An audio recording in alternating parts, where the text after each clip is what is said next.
Thank you, Adam, and I'm so glad to see you back. And also, you brought three more volunteers,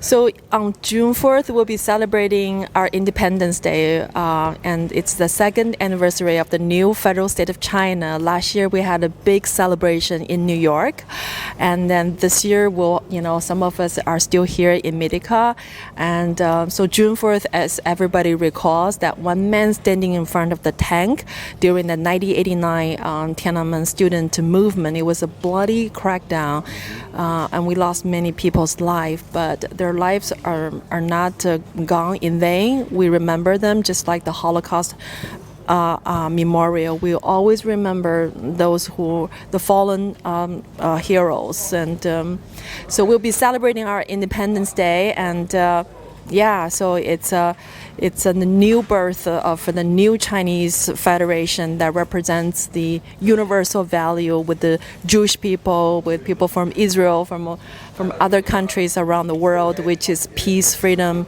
democracy, and rule of law.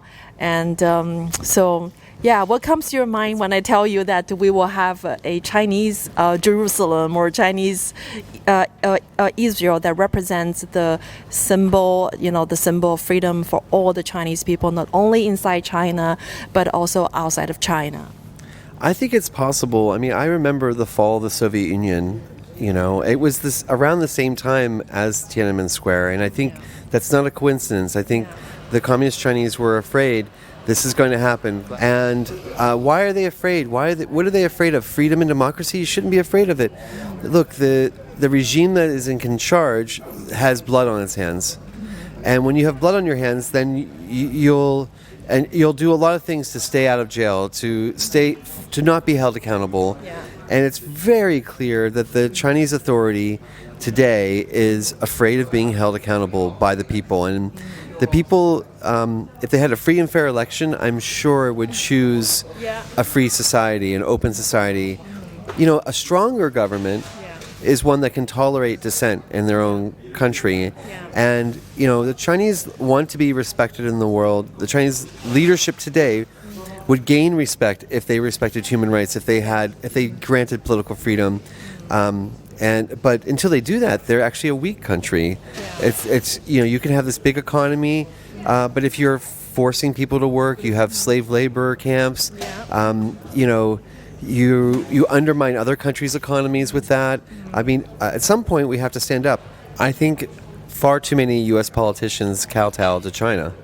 And we've never really stood up to China when we should have. We should have been standing up to China in the 80s when it became abundantly clear that this dictatorship was not reforming, that it was snapping back to authoritarian, where people were disappearing and being murdered.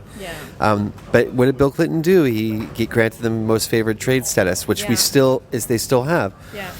I do think, though, we're in a new era since this war started, and if China was to make the mistake of attacking its neighbor, its province, they say, Taiwan, that this would lead to global sanctions, and it would lead to a disconnect of the economic ties. I hope that doesn't happen. I think it's important to maintain the economic ties, but somehow make it clear that we really want to see reforms, and maybe sanctions are the only way. I probably would support it. I think it would be actually good for American companies to stop relying on a corrupt regime. Totally, I do think how you make things matters. I work for a company that's a manufacturer, and I mentioned Dr. Bronner's, the soap company.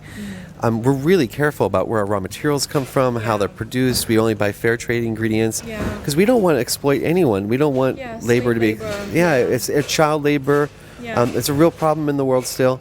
So.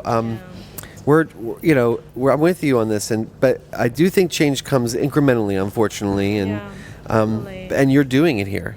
You have really advanced this. I mean, on June 4th, I'm going to fly your flag if I can get one on my house in Washington, D.C. I really support what you're doing. So Thank you. It's really nice to talk to you again.